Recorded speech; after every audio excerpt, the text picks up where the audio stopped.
Welcome back to The Observing Eye. This is Pirate Radio for the Mind. And this week, we are diving into the depths of perhaps the bitterest of all philosophers, Arthur Schopenhauer. Imagine walking into a lecture hall in Berlin in the 1820s. You're late, of course. The wooden floors groan beneath your feet. You feel like you're about to interrupt something important. Only you're not. The seats are empty. Just rows and rows of vacant benches staring up at the stage. And on that stage is a man, talking regardless of the emptiness, chatting away to no one. His rival, Hegel, is across the street, drawing crowds in like a rock star. His students crammed shoulder to shoulder, hanging on every word. But Schopenhauer, he chose to schedule his lectures at the same time as Hegel's, a kamikaze move of intellectual spite. And the result is this: a lonely philosopher speaking to empty benches, railing against a world that refuses to listen. The image is perfect because it's Schopenhauer in a nutshell. He's the philosopher who told the truth so bluntly, so relentlessly that no one wanted to hear it. He's the guy who stripped away all the illusions and comforts and said, life is not good, life is not progress, not meaning, not destiny. Life is suffering. Existence is a kind of cosmic accident, a cruel joke. Or in his words, life swings like a pendulum backward and forward between pain and boredom. If that feels harsh, then good, it should. Schopenhauer is not interested in sugarcoating. He is not building a system of hope like Hegel or Kant. He's not telling you the universe has some rational order that culminates in freedom or morality. He is dragging you into the basement of existence, switching on a single flickering bulb and showing you the pipes and the rats and the damp and that weird old guy that lives in a pile of boxes in the corner. This is the engine of being, he says, not the old guy. This is what you really are. The strange part is that for all his pessimism, his bitterness and his bile, Schopenhauer has this way of making you feel seen. That ache in the chest that never really goes away, the gnawing hunger for something, anything, followed by the crash when you finally get it and realise it wasn't enough. The restless boredom that sets in when you have too much, and the desperate suffering when you don't have enough. Schopenhauer didn't invent this, he just named it. He holds it up to the world like Rafiki held up that lion cub. And he says, this is what it means to be alive. Perhaps that's why artists, writers and musicians, those people who live close to the nerve of things, found him long before the philosophers did. Wagner read him and heard his operas differently. Nietzsche worshipped him before he got into that whole rebellious streak. Freud mined him for the idea that we are driven by dark, unconscious forces. Even today, Schopenhauer's fingerprints are all over the way we talk about desire, suffering, and the strange possibility of escape. This week, we are going to dive into Schopenhauer's world. We're going to trace his vision of reality as will, this blind, insatiable drive. Oh, it's a boring episode. And, God's sake, this blind, insatiable drive that animates everything. We'll look at how desire traps us in a cycle of endless hunger and why he thought existence is, at its core, tragic. We'll also explore the escape routes he offered through art, compassion, and renunciation, and the paradox of a man who believed life was meaningless yet gave us the tools to endure it. Along the way, we'll peek into his life, his grudges, his failures, his tiny little dog Adma, who might have been the only creature he ever truly loved. So pour yourself something strong, turn down the lights, and prepare yourself. That sounds ominous, doesn't it? We usually say that philosophy is about finding meaning. Arthur Schopenhauer had a knack for tearing it away. And somehow, in the act of destruction, there is a bitter kind of liberation. 835 The world is not what you think it is. That's Schopenhauer's opening slap. Forget atoms, forget matter, forget the neat little building blocks that science loves to worship. Forget God too while you're at it. Forget divine order, moral law, cosmic balance. Schopenhauer pulls the rug out from under all of it. What you're left with is the raw pulsing thing he calls will, capital W. Not willpower, not your plans. This isn't I will go to the gym 3 times a week or I'll finally quit smoking. That's bullshit. That's human fluff. Schopenhauer's will is bigger than you, older than you. It's the dark, blind urge at the heart of existence itself. It doesn't think, it doesn't plan, it just drives, like a shark that never stops swimming. And this will, he says, is the real substance of reality. Everything you see around you, all the appearances, all the objects, all the people, they are just surface, masks, representations, a kind of dream. The real truth, the engine under the hood, is will. He makes it brutal. You want to believe that consciousness is the crown jewel of evolution, that you're a rational being with free will and unique thoughts. Schopenhauer says that your consciousness is just a flashlight beam sweeping across a tiny corner of a much darker, much bigger room, and that room is filled with will. Blind striving, endless wanting. That's the real occupant of the house. Think about hunger. Not just your hunger, but hunger itself. That gnawing pull that drives animals to tear into each other, roots to split concrete, stomachs to clench and growl. That's will. Think about sex. Not love, not romance, just the raw biological compulsion to reproduce. The itch in the blood. The reckless, irrational magnetism pulling bodies together. That's will. Think about survival. The way weeds claw up through the pavement, the way, that's a sidewalk for my US fellows, the way bacteria multiply in your gut, the way you keep breathing even when you don't want to anymore. That's will. And this will is insatiable. It never ends. Every hunger satisfied is just another hunger postponed. You eat, you're full, and then hours later the ache comes back.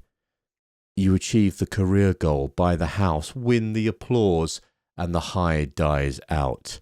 A new hunger emerges. Will never stops. It is the treadmill you can't step off. Schopenhauer's genius was seeing this pattern everywhere. He looked at nature and he saw it. Animals locked in endless cycles of fucking and killing. Plants stretching toward the sun, strangling each other in forests, all in blind competition. He looked at human life and saw the same engine under fancier clothes. The drive for money, status, safety, it's all will, dressed up in different costumes. He writes about how everything in the universe is just will made visible. A stone falling to earth, that's will, obeying gravity, the desire to be grounded. A river carving its way to the sea, that is will, striving toward rest, even if rest never comes. A human face contorted in lust or rage, that's will, screaming through muscle and skin. You and me, all of us, are nothing but vessels carrying will forward, little machines powered by the same blind urge. Representation, the world we see, the way we categorize and name things, is just the cover art. The real album is will, and it's one long, droning note. Now, the part that makes this slightly unbearable from Schopenhauer's view is that will doesn't know what it wants. It just wants. It's blind striving without an end point. A shark doesn't swim because it has a 5-year plan. It swims because it must. A moth doesn't smash itself into a light bulb because it's calculated the outcome. It just flies towards the light. It's not meeting KPIs. That's what will is. Compulsion without reason, force without direction, desire without satisfaction. And you, my dears, you are stuck inside it. Schopenhauer says that you don't really have desires, you are desire. Strip away the fancy words, the excuses, the illusions of control, and what's left is this raw fact. You are will. You're just one particular local expression of the universal striving that infects everything. This is why Schopenhauer calls existence tragic. Because if the world were made of reason, or God's love, or moral law, maybe there'd be a happy ending. Maybe history would progress, justice would triumph, meaning would be found. But if the world is will, then there is no ending. There is no progress. There is only striving, hunger, boredom, and death. Then more striving, hunger, boredom, and death. On repeat, forever. Think about it in your own life. Every morning you wake up hungry for food, for coffee, for something. You chase, you satisfy, then you get restless again. It's never done. Even your body proves the point. Hunger, digestion, elimination, desire, satisfaction, emptiness. The pendulum swinging back and forth. And consciousness, your so-called self, is the spectator forced to watch this performance on repeat. Here is a metaphor that Schopenhauer loved. Imagine life as a wheel rolling endlessly down a hill. You're strapped to the wheel. Every time it turns, it crushes you under the weight of desire. Then it lifts you, gives you a little breath, a little relief, before the next crushing, over and over. That's will. That's existence.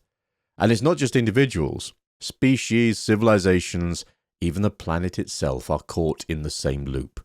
Striving, reaching, expanding, collapsing. Humanity is just will at scale. One giant hunger machine chewing up resources, spitting out waste, building skyscrapers, making iPhones, fighting wars, all just new masks for the same old drive.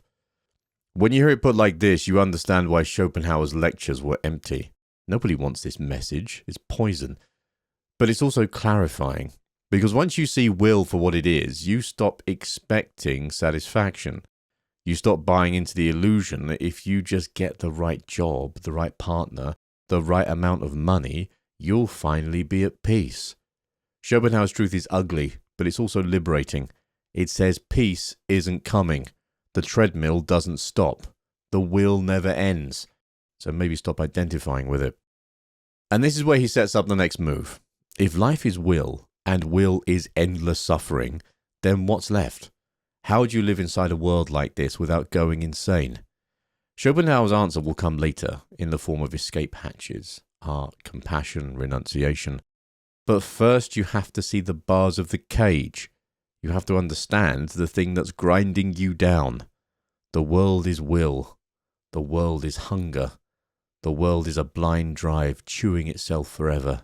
And you, me, all of us, we are but the teeth.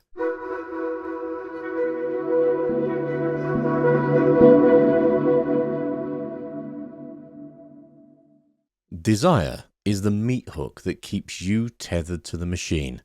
That's Schopenhauer's gift to you, the recognition that everything you do, every move, every thought, is not freedom, not choice, not reason. It's desire. And desire is the sharp edge of will cutting through you. You think that you're chasing happiness. That's the polite story that you tell yourself.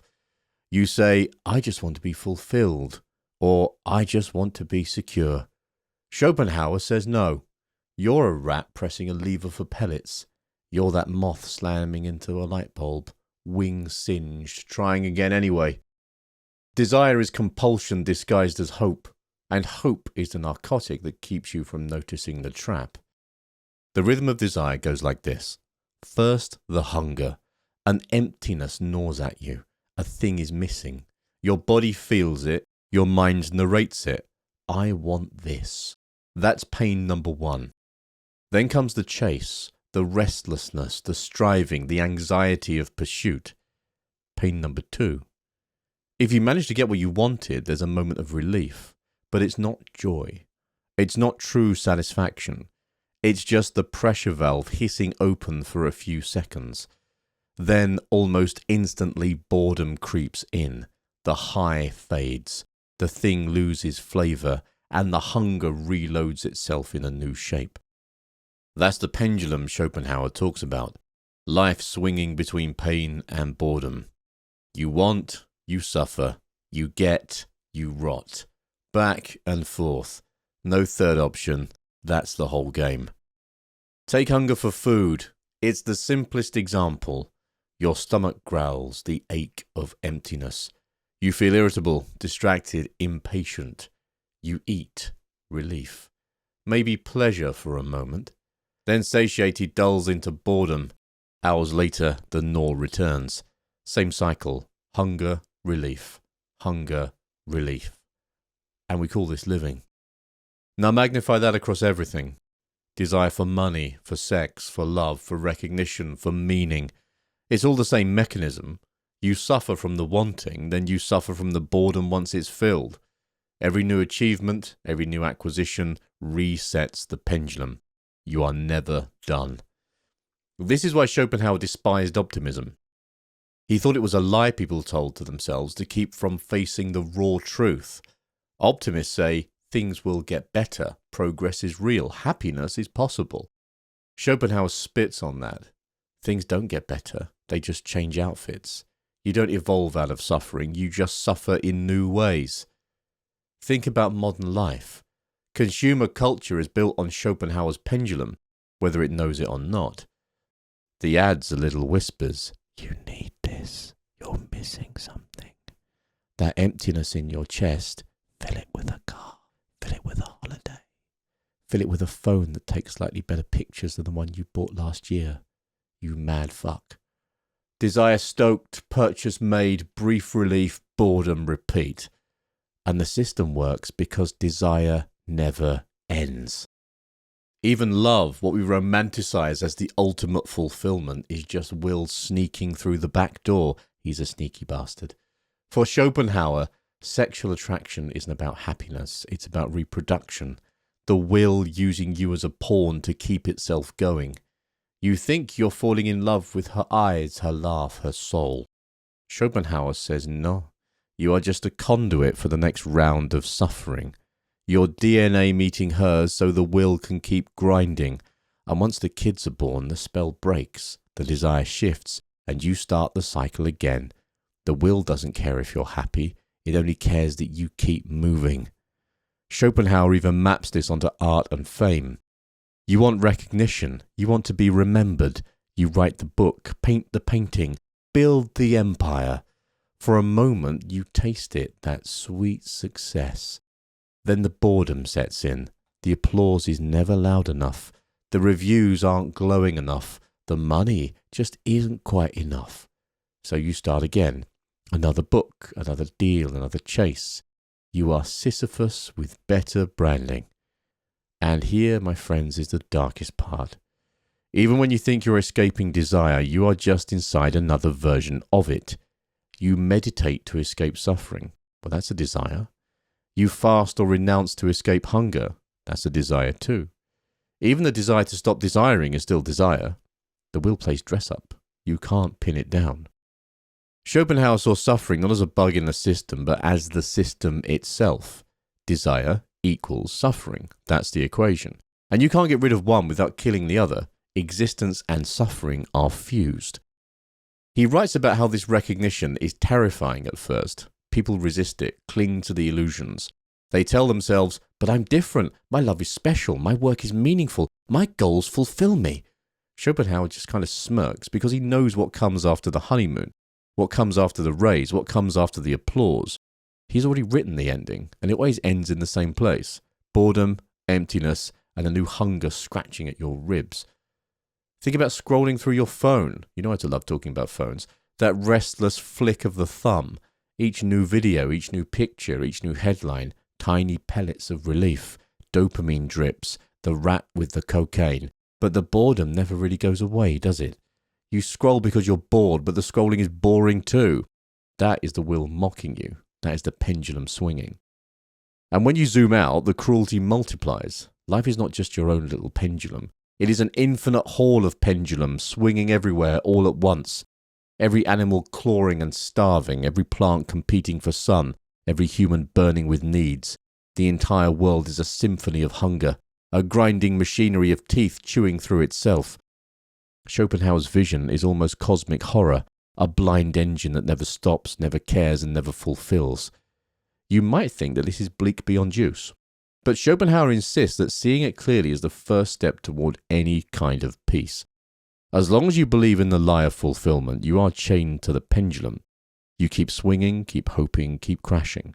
But when you see the machinery for what it is, when you recognize that the will only knows how to gnaw, you stop expecting satisfaction. And that shift, that bitter clarity, opens the door to something else. Not joy, not happiness, but something like resignation, a refusal to play the game, a cold awareness that maybe you can stop identifying with the hunger. You can step back, watch the pendulum swing without letting it take you with it. That's where Schopenhauer's escape routes start to glimmer. Art, compassion, renunciation. But those belong to the next section. For now, sit with the wheel turning, the hunger loading, the boredom creeping in, the gnaw of life, the grind of desire. This is the machinery of suffering. This is the trap.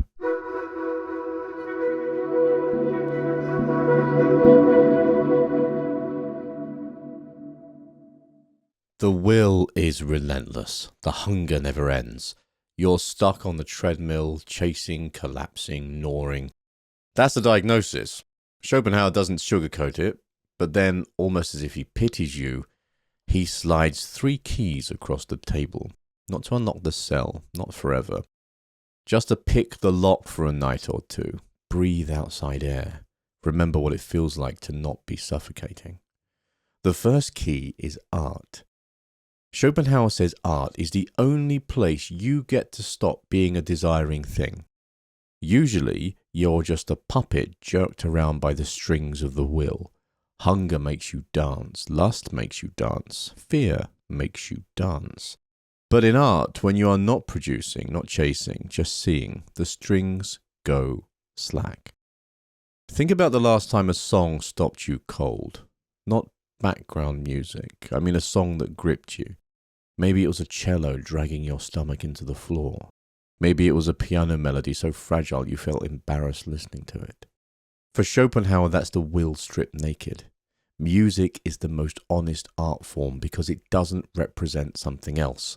A painting shows you a tree, a poem describes a lover. But music is the movement of the will itself. Direct, immediate, no words. You just feel it in your chest. Art freezes the treadmill. For a moment you are not desiring, not chasing. You're just perceiving. Pure perception without hunger. He calls this aesthetic contemplation. You become a pure will-less subject of knowledge. You stop being You stop being the moth banging against the bulb. You see the bulb radiant without wanting it. But of course it never lasts. The song ends, the gallery closes, the book finishes, and the will reloads inside you. Hunger scratches again. Still, Schopenhauer treats these moments as sacred, little vacations from hell. The second key is compassion. It sounds strange at first. How can compassion stop suffering when suffering is everywhere? But Schopenhauer's logic is brutal and brilliant. If will drives everything, then every being is trapped in the same loop of hunger and pain. Not just you, not just your family, every human, every animal, everything clawing at existence. If you recognize this, you really see it. You stop treating others as tools. You stop seeing them as stepping stones for your ambition. You realize that their suffering is your suffering. Compassion becomes a way of softening the jagged edge of the will. Instead of piling more violence onto the world, more greed, more domination, you dissolve a little of the will's power by refusing to feed it. You see someone suffering and instead of exploiting it, you feel it with them. For Schopenhauer, that's as close as humans get to moralities. Not rules and not commandments, but the raw recognition of shared pain. The irony is that Schopenhauer himself was famously bitter, misanthropic and rude. He once shoved a woman down the stairs in anger. He loathed people, loved only his poodle. Yet in theory, in philosophy, he said compassion is the noblest thing we can do. Maybe he knew he couldn't live up to it, but that didn't stop him from naming it. Sometimes the hypocrite is the clearest prophet. The third key is renunciation. This is the hardest. This is the nuclear option. Art gives you temporary reprieve. Compassion softens the world's edges. But renunciation means walking away from the will entirely, saying no to the machine, turning your back on desire. Here, Schopenhauer leans into Eastern thought, although if you know a little about Buddhism, you will probably recognize a lot of these ideas resonate very much with those. He read the Upanishads, he studied Buddhism, he admired the idea of nirvana, the cessation of craving. His own version is asceticism, the monk who renounces food, sex and possessions, the saint who denies themselves because they've seen through the illusion of satisfaction. Schopenhauer describes this like a dimming of the flame. Normally the will burns hot, driving you forward. The ascetic turns away, stops feeding the fire. Little by little, the flames die down. Eventually the will is extinguished in them. What remains is not suffering and not desire, but something beyond those two states. Something he can only gesture toward, peace, negation, nothingness. He calls it salvation. But don't mistake this for happiness. It is not joy. It's not a reward. It's the collapse of striving itself. To renounce is to say, I will no longer be a conduit for the will. And to live like that is almost impossible for most of us. The saint is a rare figure, admired but alien. Still, Schopenhauer keeps the door open, just to show what's possible. These three keys, art, compassion, renunciation, are not solutions. Schopenhauer doesn't believe in solutions. The will keeps grinding no matter what. But they are ways of not being crushed quite so completely. Ways of stepping outside yourself, briefly, to glimpse existence without hunger. Think about it like this. Life is a prison yard. Most people keep running laps around the yard, believing if they sprint hard enough, they'll break free. Schopenhauer shakes his head. The fence is electrified. You are not escaping. But art, that's like lying down in the grass and watching the clouds, forgetting the fence for a while. Compassion, that's helping another prisoner limp along, easing their suffering so the yard feels less cruel. Renunciation is refusing to run at all, sitting quietly until you dissolve into the dirt, no longer part of the game. Each one is a refusal to let the will dictate every second of your life. And maybe that's the strange gift in Schopenhauer's pessimism. He doesn't promise you happiness, he doesn't sell you illusions, he doesn't say you'll ever make it, but he does give you exits. Temporary, fragile, incomplete little doorways. Enough to remind you that you're more than a gnawing hunger inside you. Enough to give you space to breathe. Of course, the will always comes back. The treadmill restarts. The hunger reloads. But in those cracks, in the gallery, in the song, in the shared moment of compassion, in the rare saint's renunciation, you find glimpses of something beyond the pendulum. A life not entirely owned by the will. Schopenhauer's philosophy is bleak, yes, but without these keys it would be unbearable. With them, it becomes survivable, and maybe even strangely beautiful.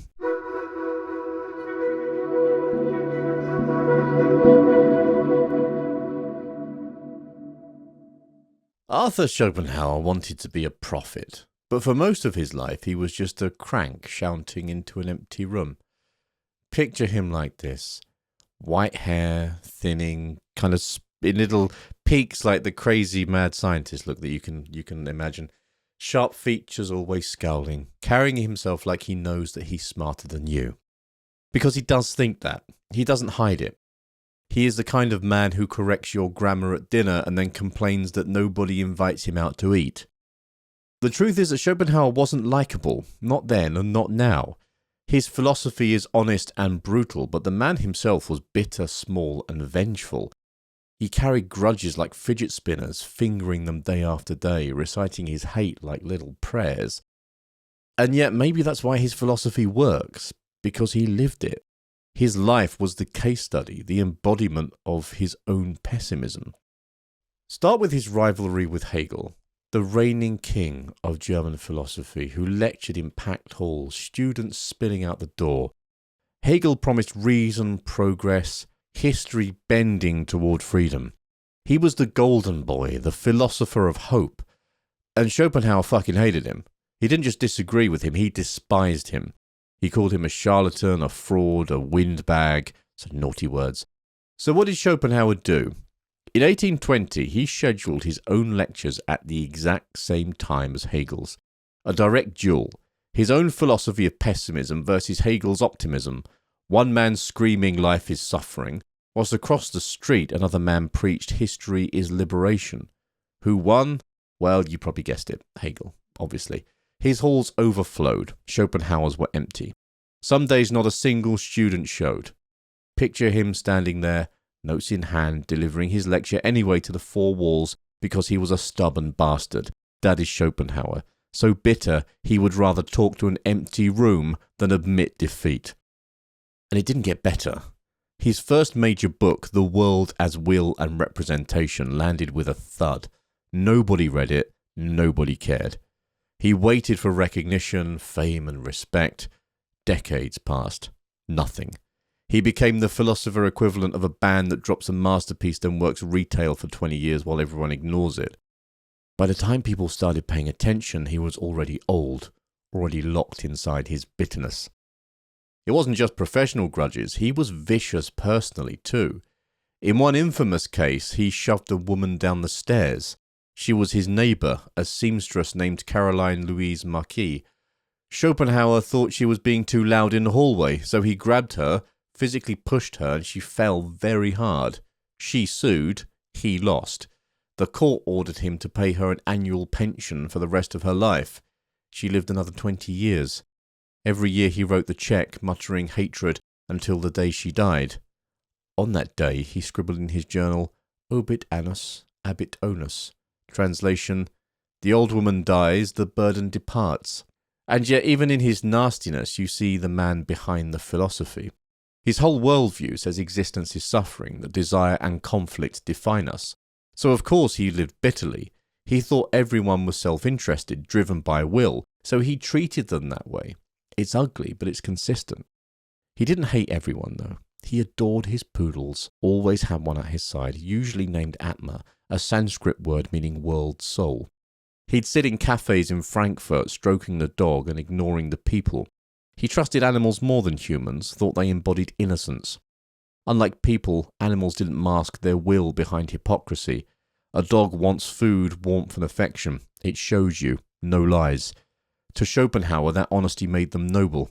He once wrote that if you look into an animal's eyes, you glimpse the same will that lives in you. But unlike humans, animals don't try to pretty it up with illusions of morality. They just live. This was Schopenhauer in a nutshell. Cruel to his neighbour, tender to his dog. Miserable to people, reverent towards animals. A man whose misanthropy was so complete that he found companionship only in animals that couldn't talk back. There's another contradiction here.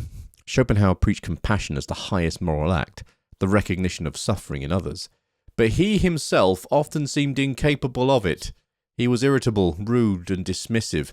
He insulted women relentlessly, calling them the weaker sex with childlike short-sighted views. He was openly misogynistic, claiming women existed mostly as vessels for reproduction. His philosophy drew on Buddhism and Hinduism, traditions that emphasized transcendence and kindness, but he twisted them through his bitterness. So you get this paradox. Schopenhauer the philosopher tells you compassion is salvation. Schopenhauer the man shoves a woman down the stairs.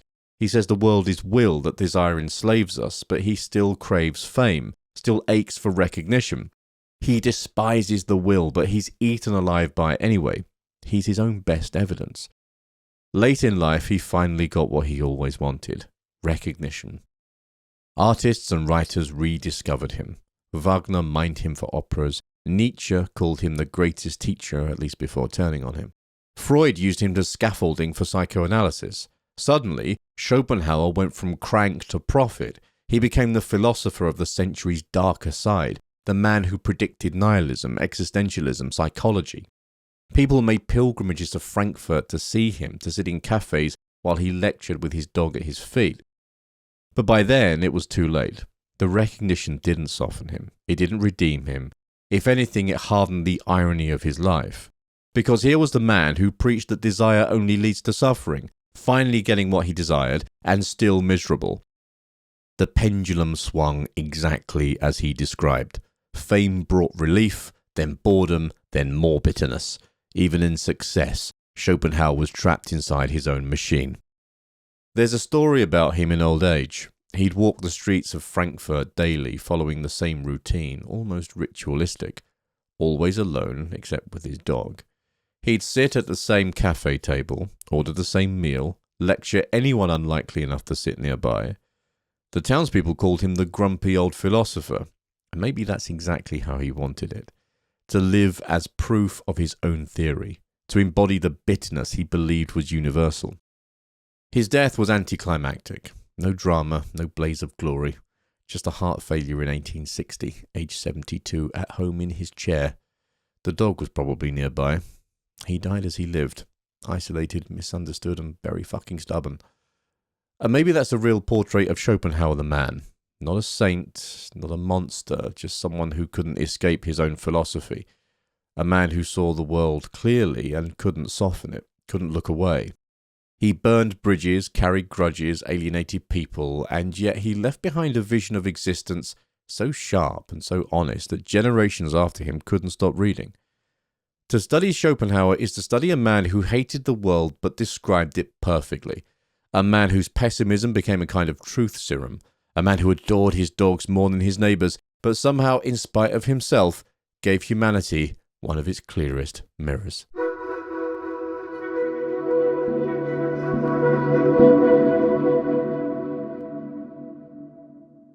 So let's talk a little bit about Schopenhauer's legacy.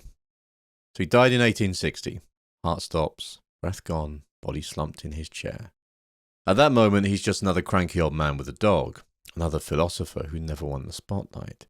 But death is funny. Death rewrites reputations. Death takes the crank and molds him into a prophet. That's Schopenhauer's afterlife. He doesn't vanish. He becomes unavoidable. Start with Nietzsche. Imagine the young Nietzsche, bright-eyed, buzzing with ambition, heavily moustached, stumbling onto Schopenhauer's The World as Will and Representation. It's like walking into a dark church. Here's someone who doesn't lie about suffering, someone who doesn't cover the wound with bandages of God or reason or progress. Nietzsche reads Schopenhauer and feels recognized. He calls him my great teacher. For a while, Nietzsche wears Schopenhauer like a second skin. But eventually Nietzsche spits him out, because Schopenhauer's answer is renunciation, asceticism, turning away from the will, quiet extinction. Nietzsche, on the other hand, says yes to life, even in its cruelty. He says embrace the suffering, affirm it, live dangerously.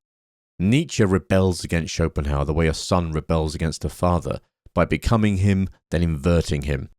Without Schopenhauer, there is no Nietzsche. Without Nietzsche, half of modern philosophy collapses. Then Wagner.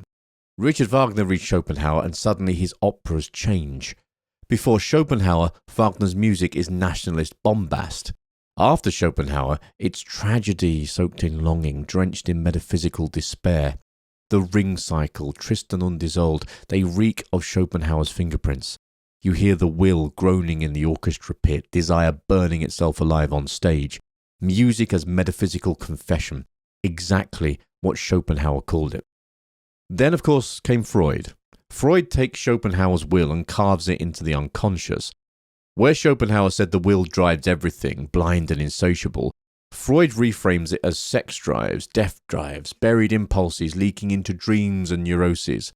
Freud himself admitted it. Schopenhauer got there first. The whole psychoanalytic movement is Schopenhauer. The unconscious, repression, compulsion, all of it echoes the old pessimist bastard muttering in Frankfurt cafes with his tiny dog. So Schopenhauer, ignored in life, becomes the godfather of entire fields after death. Psychology, existentialism, art, music, even modern neuroscience circles back to him, tracing how much of our behaviour isn't reason but compulsion. Schopenhauer was already there in 1818, whispering, "You are not in control." But the legacy isn't just intellectual. His ideas bleed into the culture itself. His pessimism becomes the mood of the modern world. Industrialization arrives, cities filled with smoke, wars erupt. Progress doesn't look like liberation anymore. It looks like machines grinding bodies into parts. Suddenly Schopenhauer's line about life as a pendulum between suffering and boredom doesn't sound cranky, it sounds prophetic. You see his shadow in Dostoevsky, in Kafka, in Beckett. Writers who turn existence into theatre of despair, stage plays of repetition and futility. You see him in Freud's couch, in Nietzsche's hammer, in Wagner's thunder. Schopenhauer becomes the philosopher you can't shake, the worm in the apple, the voice whispering under all the grand narratives. It's all suffering, you'll never escape. And then fast forward to now, to us, to a world of smartphones and dopamine loops, algorithms that know your hunger better than you do. Schopenhauer's relevance spikes like a needle in your vein, because what is Instagram but the will in digital form? What is TikTok but the pendulum made into an app? Desire, relief, boredom, repeat. Swipe, swipe, swipe. You're so bored, so you scroll. Scrolling is boring, so you scroll more. It's not entertainment, it's weaponized will. Consumerism itself is Schopenhauer's nightmare given shape. Capitalism survives by feeding you desires and then selling you their temporary relief. Hungry? By food. Bored by entertainment. Lonely by sex packaged as romance apps. Each purchase is relief, not fulfillment, and then boredom sets in and the cycle resets. Schopenhauer nailed this 2 centuries ago, before malls, before Amazon Prime, before push notifications. He saw the pendulum before the pendulum got a touchscreen. Even mental health today drips with Schopenhauer. Anxiety, depression, burnout, they are not random. They are the symptoms of living inside a system designed to exploit desire endlessly. People feel empty because emptiness is built into the machine. People feel restless because restlessness is the will itself. Therapy, mindfulness, self-help, they are all attempts to soothe the will, to dampen its claws. And yet, the paradox is that he still offers something. Schopenhauer's pessimism isn't just poison. It is medicine. Bitter medicine, but medicine still. Because once you admit the cycle, once you see the trap, you stop expecting escape. That doesn't mean despair, it means clarity. It means you can stop pretending. You stop thinking the next purchase, the next lover, the next achievement will save you. You see them for what they are, momentary reprieves, not salvation.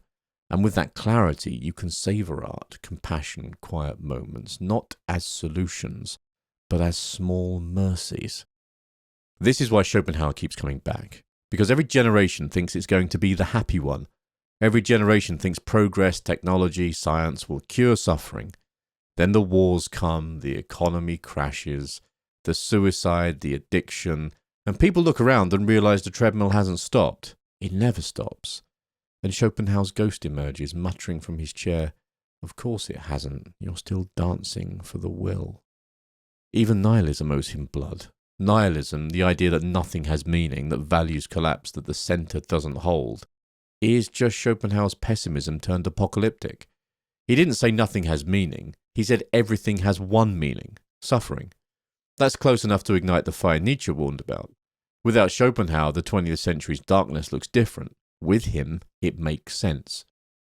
So what's left of him now? 2 centuries later, Schopenhauer is in the memes, the quotes, the cultural bloodstream.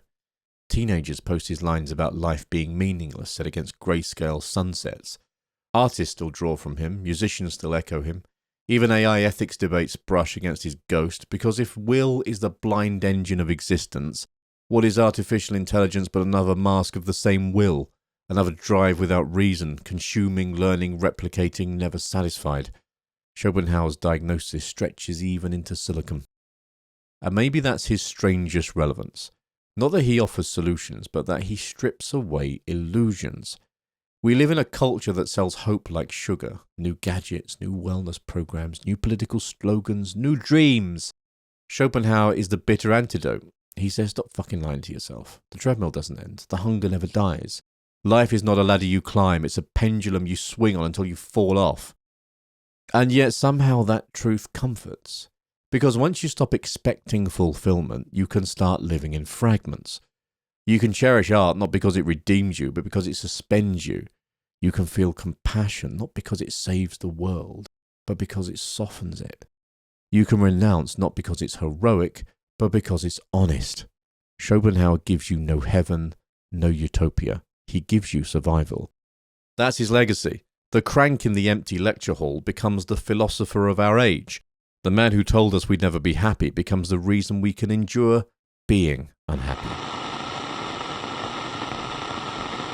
Arthur Schopenhauer didn't give you hope. He didn't give you redemption. What he gave you was clarity.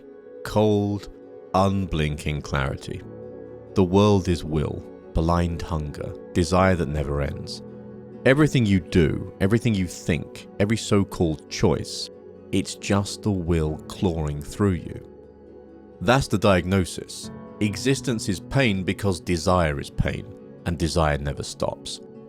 Most people hear this and recoil. They want to cover their ears. They run back to optimism, to progress, to religion, to therapy, to shopping, to Netflix, anything that promises the cycle isn't real.